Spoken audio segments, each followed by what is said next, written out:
to maintain restraint and to restore calm. Our strong view is that violence is no solution. No solution. Whether they are rocket attacks or indiscriminate acts that fuel the cycle of violence and bloodshed, they are also never justified. We have urged all parties to refrain from violent or provocative acts, calling for a halt to any actions that increase tensions. If there is a discussion to be held at the United Nations, then Australia will be an active participant. Meanwhile, pro-Israel demonstrators gather in Times Square, New York, to express support for the country amid worsening hostilities between Israeli forces and Palestinian militants. It is devastating for our children and for my brothers and my sister. I have a lot of family in Israel and my friends. They're all hiding in those shelters. It's impossible to live under all these missiles. They are constantly coming at them without any reason. Tunisia, Norway, and China have requested another emergency UN Security Council meeting be scheduled Friday on the worsening hostilities between Israel and Palestinians, despite ongoing U.S. resistance for the body to take a role in the conflict. The session would be public and would include participation by Israel and the Palestinians. The Council has already held 2 closed-door video conferences since Monday, with the United States opposing adoption of a joint declaration which it said would not help de-escalate the situation. Here's today's COVID-19 numbers. According to the Coronavirus Resource Center of Johns Hopkins University and Medicine, as of 6 p.m. Eastern Time, Thursday, May 13, 2021, the number of cases of COVID-19 reported worldwide is now more than 160,658,000. Top 3 on the list of countries with recorded cases: U.S. over 32.8 million, India over 23.7 million, and Brazil over 15.3 million. This virus has now already claimed more than 3,335,000 lives worldwide. Top 3 countries with the most number of COVID-19 related deaths are US, more than 584,000, Brazil, more than 428,000, and India, more than 258,000. Total vaccine doses administered worldwide is now at 1,377,910,691. And now for COVID news. The Centers for Disease Control and Prevention, or CDC, announces it is lifting mask-wearing requirements for people fully vaccinated against COVID-19. CDC Director Dr. Rochelle Walensky says if you are fully vaccinated, you can start doing the things that you had stopped doing because of the pandemic. Anyone who is fully vaccinated can participate in indoor and outdoor activities, large or small, without wearing a mask or physical distancing. The move, which comes more than a year after the federal government recommended people cover their faces in public, follows accumulating data showing the extremely high efficacy of vaccines, not just to prevent symptomatic COVID-19, but also infection. It sparked joyful reactions in some, while others were cautious and said they would keep their mask on in public out of caution despite being fully vaccinated. In the rare case that someone who is fully vaccinated becomes infected, research has shown they are unlikely to have a high viral load in their nose and therefore unlikely to transmit the disease onward. According to the CDC's website, masks may still be required on planes, buses, trains, and other forms of public transportation traveling into, within, or out of the United States and in the country's transportation hubs such as airports and stations. Fully vaccinated international travelers arriving in the United States still need to get tested within 3 days of their flight or show documentation of recovery from COVID-19 in the past 3 months. Walensky said people who are immune compromised should talk to their doctor before giving up their mask. It has been shown that immune compromised people do not respond as well to the vaccines. Finally, she added the guidance was subject to change if the situation gets worse. President Joe Biden tells Americans that the lifting of the rule on indoor mask wearing was a great day in the fight against COVID-19 and that we could now smile again. If you're fully vaccinated and can take your mask off, You've earned the right to do something that Americans are known for all around the world. Greeting others with a smile.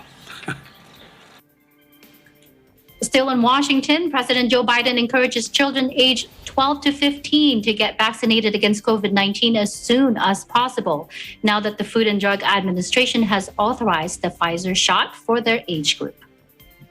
We're going to have, for the first time, a safe and effective COVID-19 vaccine for adolescents over the 12 years of age. And this is one more giant step on our fight against the pandemic. I sincerely think the scientists, researchers, and clinical trial participants deserve our thanks. They've all made this possible. Because of them, nearly 17 million more Americans are eligible to get vaccinated, and now, the bottom line is this. The vaccine for kids between the ages of 12 and 15 are safe, effective, easy, fast, and free.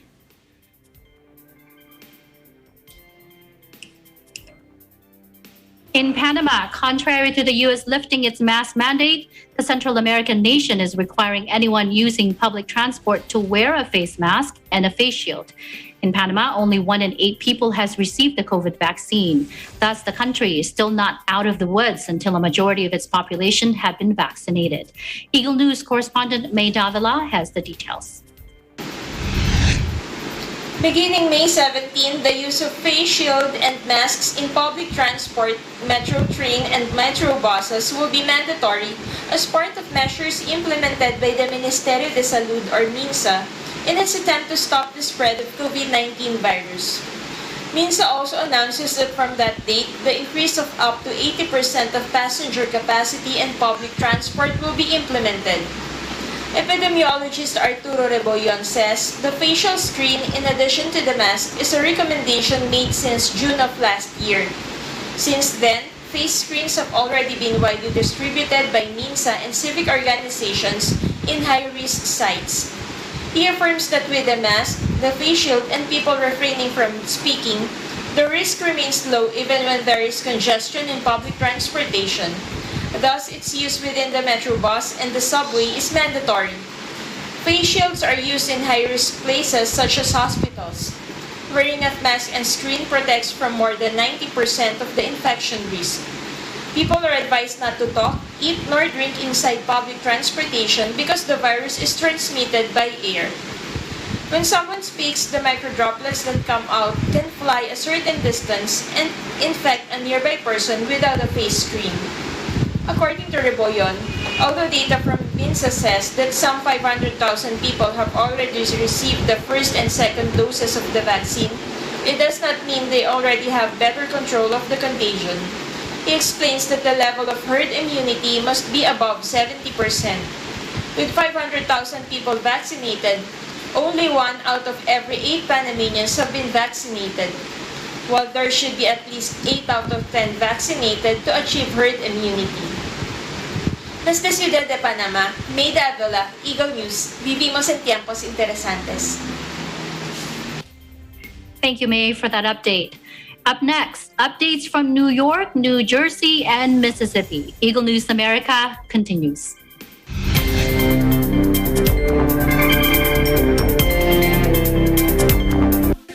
Factual. We have to defeat the virus everywhere. Timely information. Balanced, not only in the country, but also abroad. I'm certain of one thing. Interviews that people need to know. Watch Aguila Pilipinas. A 1-hour newscast of reports coming from regional hubs in Luzon, Visayas, and Mindanao. Know the important updates in Asia in ASEAN in Focus.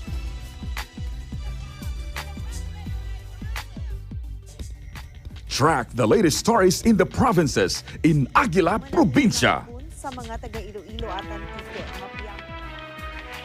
Tune into Mata ng Aguila, the evening primetime news program of Net25. Balanced and objective, Mata ng Aguila covers national and international issues, tackles news on business, health, science and technology, entertainment, sports and human interest features, and current events. And Eagle News International On delivers tonight's the latest headlines. global reports, impartial, accessible, and up-to-date. It brings to fore EBC's rich international scope and access to valuable information streams. Well, thank you to explain our health outdoor Catch these programs on Net25.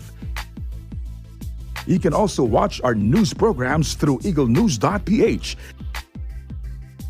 and Eagle News Facebook page and YouTube channel.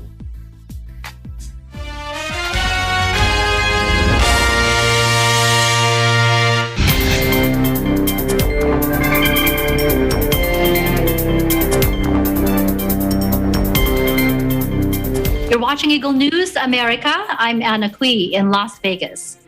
New York State is eliminating excuses for people to not get vaccinated and increasing access to more inoculation sites. In fact, several pop-up COVID vax sites have opened in the state in places so accessible, New Yorkers won't miss them. Bureau Chief Joanne B. Soriano is with us tonight with the details. Joanne? Thank you, Anna. From May 12th to May 16, pop-up vaccination sites will open at 8 major Metropolitan Transit Authority or MTA stations in New York City, Long Island, and the Mid-Hudson regions. The MTA is also providing incentives to get vaccinated at the pop-up sites. Wednesday to Sunday, we're offering vaccines at Subway, LIRR, and Metro North hubs. Get a shot and take a free ride on the MTA. You get a free 7-day Metro card for everyone vaccinated at a subway station, and LIRR, Metro North, 2 free one-way trips anywhere in the service area. It's Johnson & Johnson, so it's one shot. So think about this. You are walking into the subway station anyway. You are walking past the vaccination site. It's a one-shot vaccination. Stop, take a few minutes, get the vaccine. Why wouldn't you do it? No excuse. The sites will serve up to 300 walk-ins per day on a first-come, first-served basis. MTA employees are also eligible to get vaccinated at these sites. These are the places where we're going to be starting this. These are major hubs: Ossining on Metro North, East 180th in the Bronx, Grand Central Station, Penn Station, Coney Island, Broadway Junction, Hempstead, Long Island, 179th Street, Jamaica. We're at a pivotal point for the city. The subway is reopening 24/7, as the governor has announced. So it feels like New York is getting back to normal. We can't get complacent and jeopardize this progress, so I want to urge all New Yorkers who haven't been vaccinated to consider these sites, because the more folks we vaccinate, the sooner the region can return to normal. As demand for the vaccine decreases, the governor is hopeful that by eliminating excuses and increasing access, more New Yorkers will be moved to get vaccinated. In New York, Joanne Soriano, Eagle News. We live in interesting times. Back to you, Anna. Thank you, Joanne. So that's exciting, right? I mean, and we hear that in other places, different states are giving different incentives just to get to the, to the bottom of the population that are really hesitant to get the vaccines. What about there in New York with all these plans? Are vaccines still hard to get in other places? In New York, the count is right now 8 million people have been fully vaccinated for COVID-19 here, with nearly 1 million doses administered just over the past 7 days. So early on, it was nearly impossible to get the vaccine for months. You had to be an internet whiz. So actually, a software engineer created a website called TurboVax, because it was very complicated for him to get vaccine for his own mother. So he created this free website conglomerating all the sites, or aggregating all of the sites using a bot, so that New Yorkers can find out where they can go and how they can access these vaccines. And he's actually shutting down the site because it's so prevalent here now in New York. You can walk into a city site, a state site, your local pharmacy, go to a hospital, and vaccines are just so easy to get right now. And I actually wish I waited to get these incentives: free subway rides, free attractions. And actually, if you show that you're vaccinated, you can still access a lot of free perks and more are coming up every day. Maybe Joanne, you can tell someone about possible, maybe not free tickets to a Broadway show, but maybe a raffle, right? That would be a good other incentive. I'll let you know. I'll make a package about it. All right. Well, thank you, Joanne, for that report, and we'll talk to you at the end of the show during our roundtable. It's nice speaking with you. The state of New Jersey is now in its second phase of COVID restriction easing. What does this mean for residents? Bureau Chief Carlo Valdez with the details. Thanks, Anna.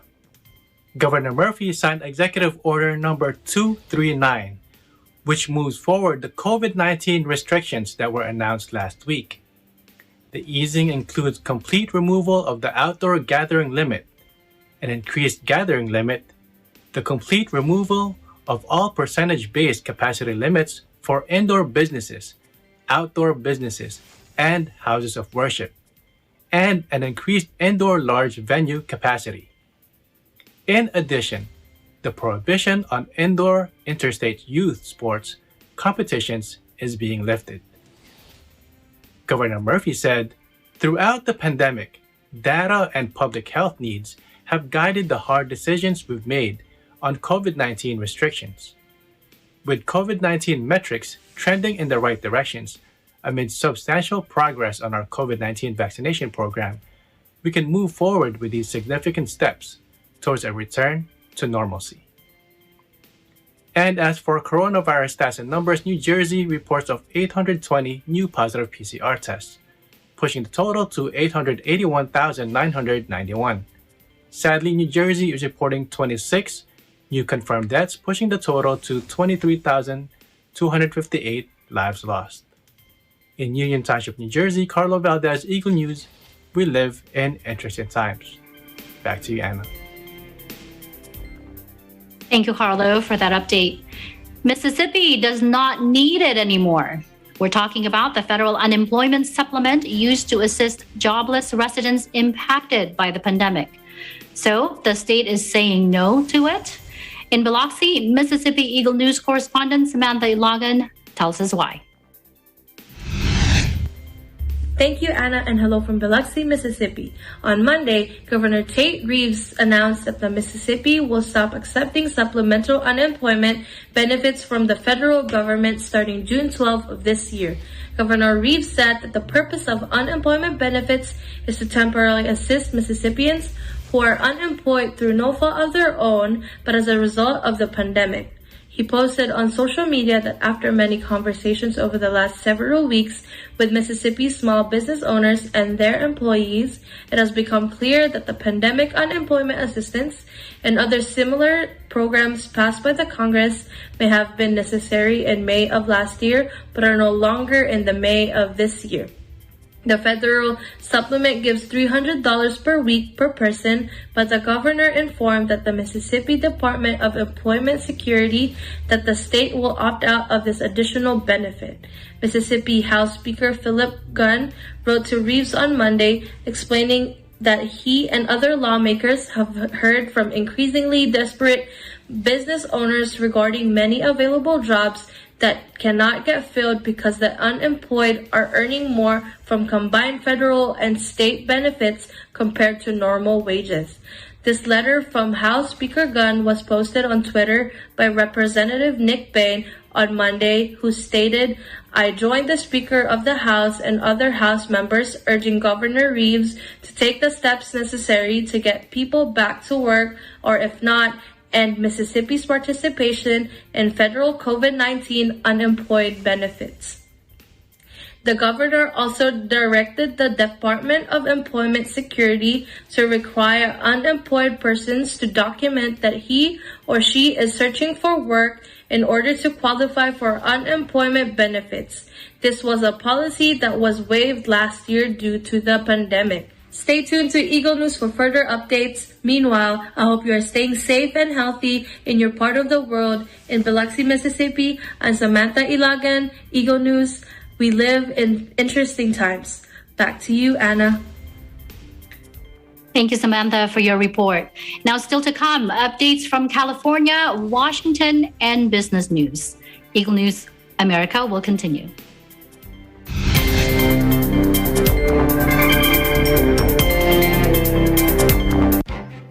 Events happen around us all the time, in our community, in our country, around the world. Events that affect people, move communities, or simply inspire us. Interesting events that people need to know. In these interesting times, we continue to be a competent partner in delivering news about these events. Fast, accurate, balanced. Eagle News, because we live in interesting times.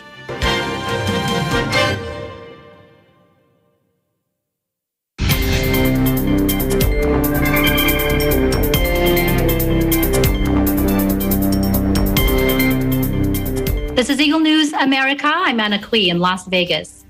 Californians can expect another stimulus package as part of the state's $1 billion recovery plan. Who else will benefit from this aid? Eagle News correspondent Macy Membrere has the details. Thank you. Governor Gavin Newsom announced a $100 billion plan to help bring recovery to Californians, referred to as California Roars Back. This plan is aimed to provide immediate relief to those that need it most. Governor Newsom explains the different parts of this plan. Let's listen. Just yesterday, we announced an historic investment in one of the pre-existing conditions in this state, and that's the issue of poverty in its most acute form and manifestation, the issue of homelessness. An equivalent amount of money, $12 billion, 10x what we committed to address the issue of homelessness just last year. 10x what we committed last year to address the issue of homelessness, to focus on ending family homelessness within 5 years, to address what's happening on the streets and sidewalks, and to address the comprehensive need to not only address those that are acutely challenged, but also provide supports so that we can prevent homelessness in the first place, to provide those supplemental rent payments, to provide first and last month's rent, to provide those emergency grants to millions of Californians that are one paycheck away from ending up on the streets and sidewalks. We also announced a commitment, and I was reminded of this just driving up here, that this state needs to clean itself up. We actually need to clean the streets. We need to clean the thoroughfares and the entrances and exits to major communities like yours, that we have to address some of the accumulation on the side of our freeways of mattresses and all the illegal dumping, and that we can beautify this state as well in the process. It's not just about removing litter, it's about bringing back a sense of pride and community, and re-engaging our artists up and down the state. And we put an historic investment just 2 years ago with $60 million to invest in litter removal statewide. The announcement we made yesterday is $1.5 billion to not only pick up litter, but to beautify our thoroughfares and beautify this state. I say all of that to contextualize this moment, because so often a week like this, you hear a lot of numbers, talk in terms of superlatives. I made this point on Monday. You're going to be hearing a lot that may sound like hyperbole, talking in historic terms, transformative terms. But the reality is we are talking in historic terms and transformational terms. Now, as mentioned, part of this plan is to provide immediate stimulus checks, also known as the Golden State Stimulus, to Californians of at least $600, with an additional $500 for families with children. This stimulus package has been expanded to middle-class families as well, so that 2 out of every 3 Californians will benefit from this. Also, California Roars Back proposes more funding for schools in order to provide support and services for students and teachers, particularly to address different areas in education. Dr. Linda Darling-Hammond, the president of the California State Board of Education, briefly outlines what the investment in education will address. Let's listen. This set of investments and reforms will catapult California forward and really allow us to reinvent the public education system in this state. If you think about what children need to progress in their learning and in their achievement, there are 3 major things. One is that, of course, we all want children to have caring, competent, and qualified and committed teachers and educators. And this package will put forward a strategy to ensure that we not only solve our teacher shortages, but that we bring teachers through the pipeline into pathways and into the schools that need them most, including accomplished teachers who will be incentivized to go even further in their development and training. The second thing, of course, that children need are programs that give them the learning opportunities that are so essential. And we'll be hearing about the pathway into school through universal TK, the digital divide closing that is going to be accomplished through the investments here, and the curriculum that is really geared at a 21st century approach to learning and to thriving. And then the last thing that kids need is that wraparound services that allow them to be fed, to be healthy, to be supported. And we will see here as you visit Elkhorn Elementary, the way in which services from 6 in the morning till 6 in the evening, preschool for infants and toddlers and young children, before and after school care, health and mental health care, come together to create not only a path to survival, but a path to thriving. In Sacramento, California, Macy Manbury, Eagle News. We live in interesting times. Thank you, Macy, for that report. When May rolls around, people start preparing for summer. Winter jackets are put in the back of the closet, and shorts, swimwear take front stage. Barbecues, sand, and surf are what on people's minds. During this time of the year, however, firefighters want you to be aware of something else. May is Wildfire Prevention Month. The fire department wants you to have these 3 words in mind: plan, prepare, and prevent. To tell us more about it, EBC's Eliza Gonzalez-Manglikmot reports. Thank you, Anna. A great Thursday evening to you and a safe Friday morning to our friends on the other side of the globe. That is correct. Plan, prepare, and prevent. Now, when it comes to planning for wildfire season, the ready.gov website says, make an emergency plan. Now, make sure everyone in your family knows what to do if you need to evacuate quickly. Make sure your insurance policies and personal documents like IDs are up to date.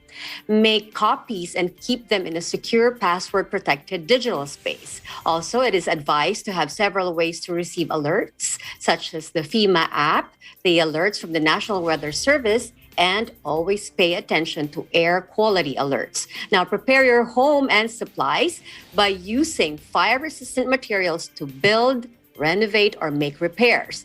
Find an outdoor water source with a hose that can reach any area of your property. Create a fire-resistant zone that is free of leaves, debris, or flammable materials for at least 30 feet from your home.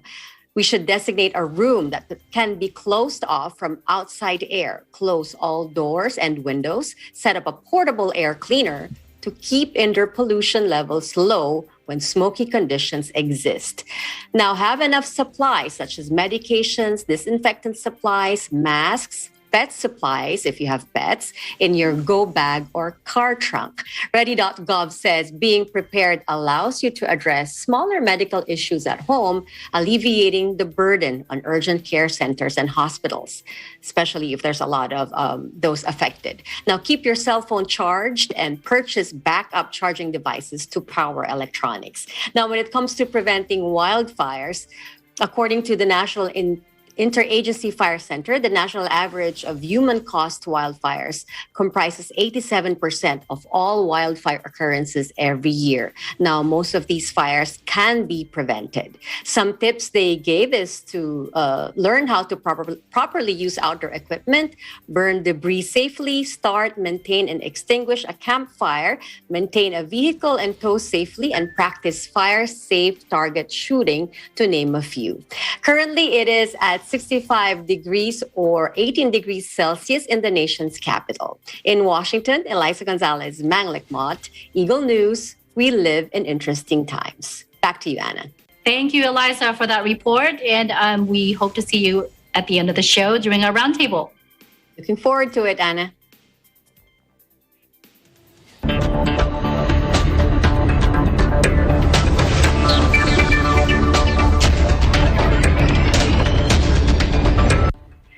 For today's business news, after days of shutting down, Colonial Pipeline resumes operations. Plus, find out how Elon Musk's criticism has affected Bitcoin. EBC's Bobby Soriano reports. Good evening. U.S. markets have closed. Here are your latest business headlines. After almost a week being shut down, the Colonial Pipeline network, responsible for fueling the East Coast, has restarted operations.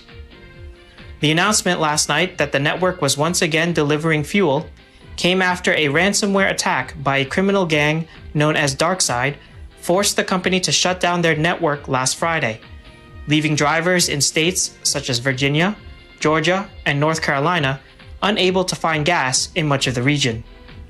A statement by Colonial Pipeline noted that it will take several days for their network to return to fully operational status.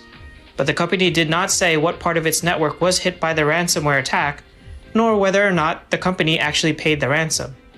However, a subsequent report by Bloomberg today noted that two people familiar with the matter confirmed that the company paid the cybercriminal gang $5 million in untraceable cryptocurrency, just hours after the attack had occurred. The shutdown led to the national gas price average to top $3 a gallon, the highest seen since 2014. Gas prices have been steadily increasing as demand for fuel is returning to pre-pandemic levels. The high gas prices are leading to an increase in the overall cost of goods as producers are passing on higher transportation costs to consumers, with the Labor Department reporting a 4.2% increase in the Consumer Price Index for the month of April. The cryptocurrency Bitcoin is seeing heavier than usual volatility today, as Elon Musk announced that Tesla would no longer accept Bitcoin payments for vehicle purchases. The announcement is an about-face from one of the biggest supporters of cryptocurrency, with Musk putting out a tweet yesterday that, quote, "We are concerned about rapidly increasing use of fossil fuels for Bitcoin mining and transactions, especially coal." Musk believes that the energy usage for mining new Bitcoins is not sustainable and is causing increasing harm to the planet, with the Cambridge Center for Alternative Finance estimating that Bitcoin mining consumes about 148 terawatt hours of energy annually. For comparison, the entire country of the Philippines only uses approximately 98 terawatt hours of energy a year. After the tweet, the price of Bitcoin immediately fell 5% yesterday and was down more than 10% from recent highs, the close of U.S. markets today. Turning now to economic numbers, U.S. first-time jobless claims continue to drop, falling to 473,000 for the week of May 8, and U.S. indices closed in the green today, breaking a 3-day losing streak powered by investors buying the dip on tech stocks. Reporting from New York, Bobby Soriano, Eagle News. We live in interesting times. Thank you, Bobby, for the updates. Now up next, we will hear from nurses why they choose to be frontline warriors. Plus, tonight's roundtable celebrating our nurses. Eagle News America continues.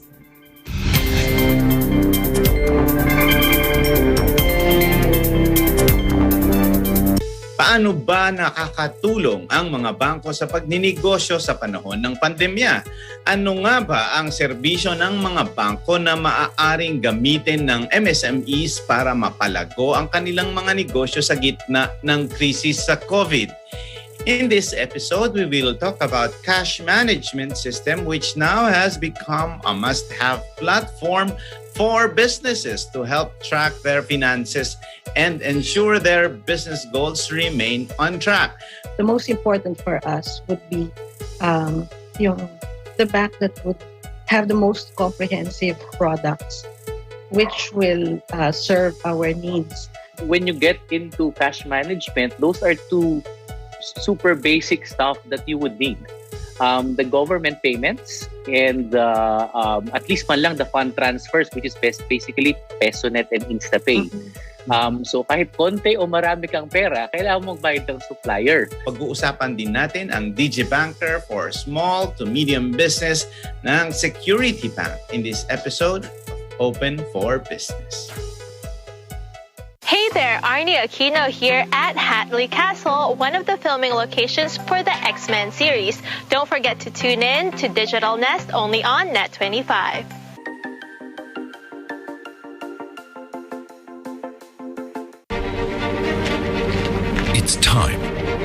to take one step further and face the impossible.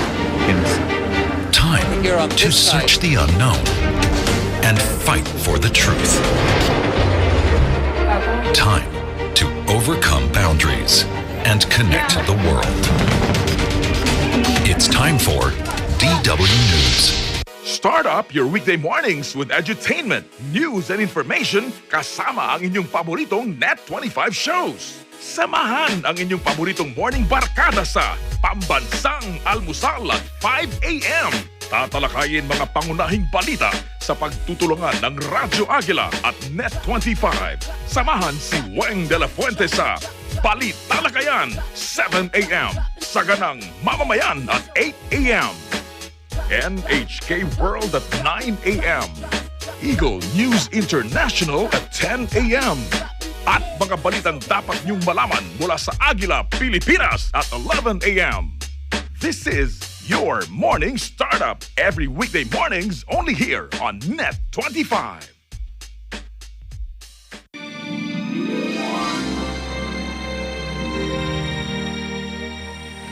Sinabi sa'yo, buhay siya.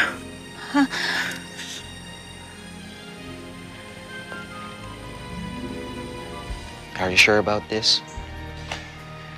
It's something that I need to do, Adonis. Pwede ka naman kasi magturo dito eh. Dun sa dati mong school. Mas kailangan ako sa Barrio Concepcion.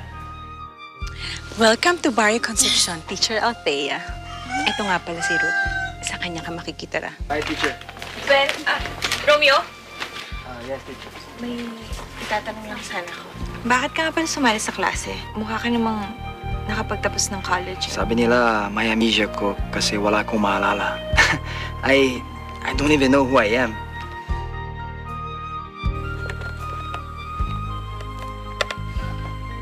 Do you like that? Oh, no. I'm sorry. Ano nangyari dito? Ito sing-sing ko. Thank you, teacher. Althea. Althea ang pangalan ko.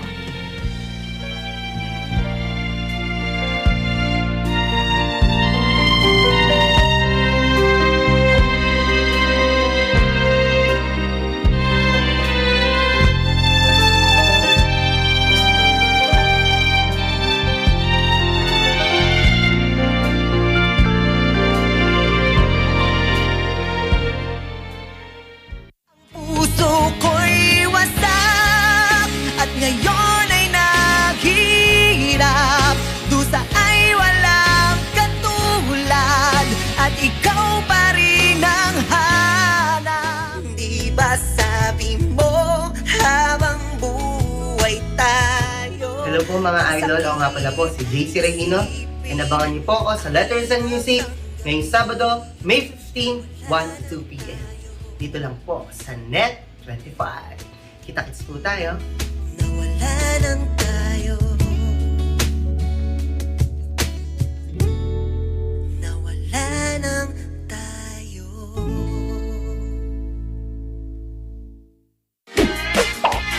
Susunod sa Kesaya-saya. Hello mga kabarangay! Kumusta kayo? Mag-video call na kami ni Carding Babes ko. Nawala ng kuryente. Tuloy ang quarantine bubbles sa ating mga lovables. Walang kukontra, walang pipigil, at walang pwedeng humadlang sa akin dahil I'm living on a jet plane. Maka-eyeball ko lang ang may babes kong si Carding. Hello! Welcome sa aking first time online selling dito sa Katakutan Hardware. At di rin papipigil si Kapitan sa first online hardware selling. Pero iba yata ang hanap ng kanyang mga potential buyers. May tinda ba kayong brief na polka dots?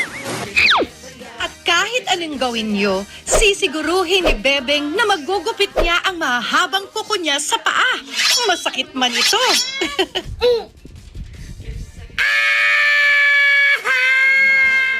Sumaya tayong lahat. Kesaya-saya, tuwing linggo, alas 6:30 ng gabi, dito lang sa Net25. Samahan sina Wedge Kujamat, itong balitang panggising sa ulo ng mga balita. Apple David, Sa 60 katao ang isinugod sa ospital. Phoebe Publico Economic sabotage ang mga tiwaling negosyante. at Cristel Fesalbon Pagpresyo ng gulay, makakausap natin para iatid sa inyo ang mga kaganapan at pangyayari sa bansa at sa iba't ibang panig ng mundo. Mga napapanahong isyu ng bayan.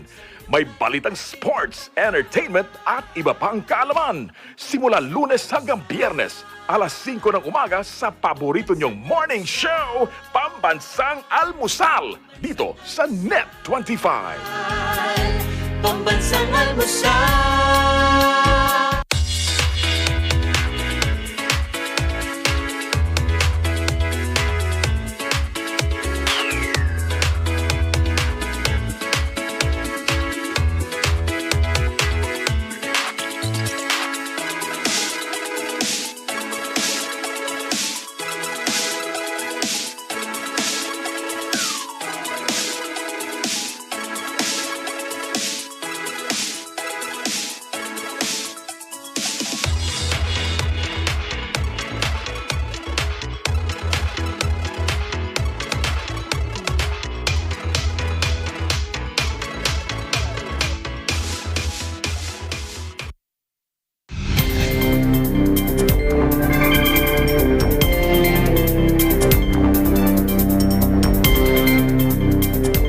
Welcome back. You're watching Eagle News America. I'm Anna Cui in Las Vegas.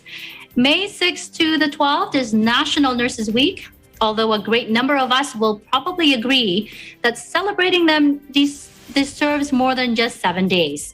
We'll try our best to show them our appreciation within a few but precious minutes in tonight's program.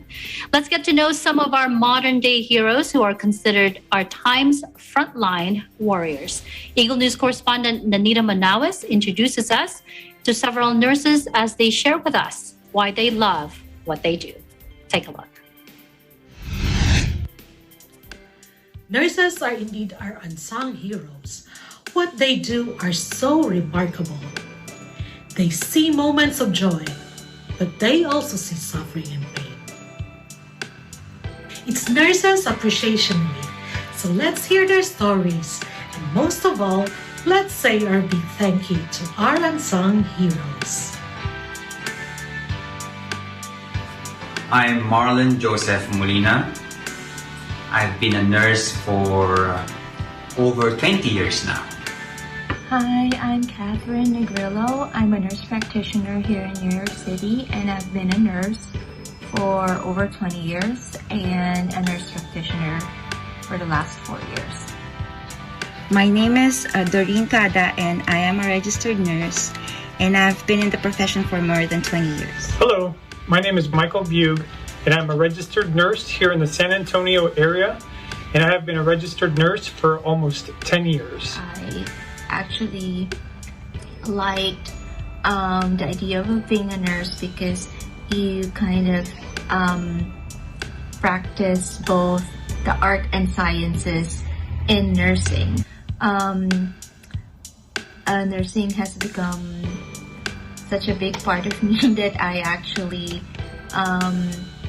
went back to school to take up my master's in nursing.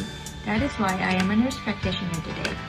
To me, nursing is a work of heart. Though nursing is physically challenging, mentally demanding, at times morally draining, and requires a lot of hard work, I know that in the end, all my efforts will not be in vain. The fulfillment that comes with making a difference in someone's life is a wonderful, uplifting feeling no amount of money can buy. For me, when a patient is critically ill and all hope is lost, then at some point manage to turn things around. Patient get better and see them back to their own family. The joy and happiness you see from the family members is very fulfilling and rewarding. The opportunity to make a difference in the lives of others in their time of needs makes being a nurse meaningful. The reason why I chose to become a nurse is because I like to help people. This job, no matter how stressful or tiring, at the end of your shift, knowing that you're able to help a sick person get better, help them to be as comfortable as possible, help them to cope up with their emotion, and really be able to help them get better or recover from their illness is really a wonderful and satisfying feeling for all the nurses. During this pandemic, in my opinion, all the nurses' trainings, patients, know-hows, and care for the patient have been tested. And if there's one thing I learned from this pandemic, is you can never be kind enough. It really made me realize how important and how short this life can be. I have realized the importance of human touch, not only for the ones who are affected with COVID, but for everybody. Not being able to hug or even shake hands, and then you have to distance yourself from other people, can really affect your mental health. I think Nurses Week is very important to all nurses. Showing their appreciation really does touch the hearts and the minds of all the nurses. It's very graceful to receive a thank you. Although that is our job and that's what we do.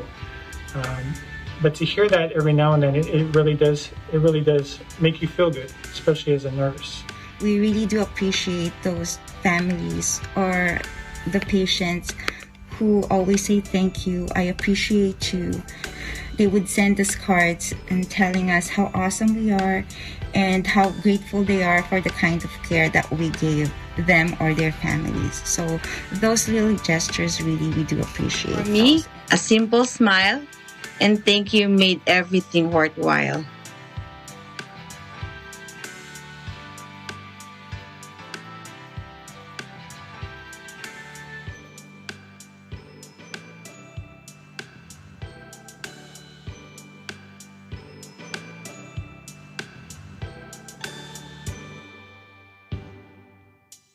You know, the nursing industry they are the heroes of the hospital. They have the daily contact with all of the patients. To all nursing staff, nursing assistants, LVNs, RNs involved in resident care in senior care facilities, long-term care facilities, just thank you. Happy Nurses Day to all nurses around the world. You all are true heroes, especially this COVID-19 time. Thank you so much. Thank you so much. To all our nurses out there for all your wonderful work, for your sacrifice and your service during such difficult times, keeping our families together and healthy and keeping us all safe. Please know that you are truly valued and appreciated, and you are very much loved, and we keep you in our prayers. Thank you so very much, and God bless you. In Dallas, Texas, I'm Anita Manawis. Eagle News, we live in interesting times. Thank you so much, Anita, for that heartwarming story. And you know, it's a great segue to our roundtable discussion today as we continue to celebrate Nurses Week. On behalf of Eagle News America, we'd like to thank all the nurses and greet you a happy Nurses Week. And of course, we can't end our show without thanking the rest of the frontline workers, first responders, and all essential workers.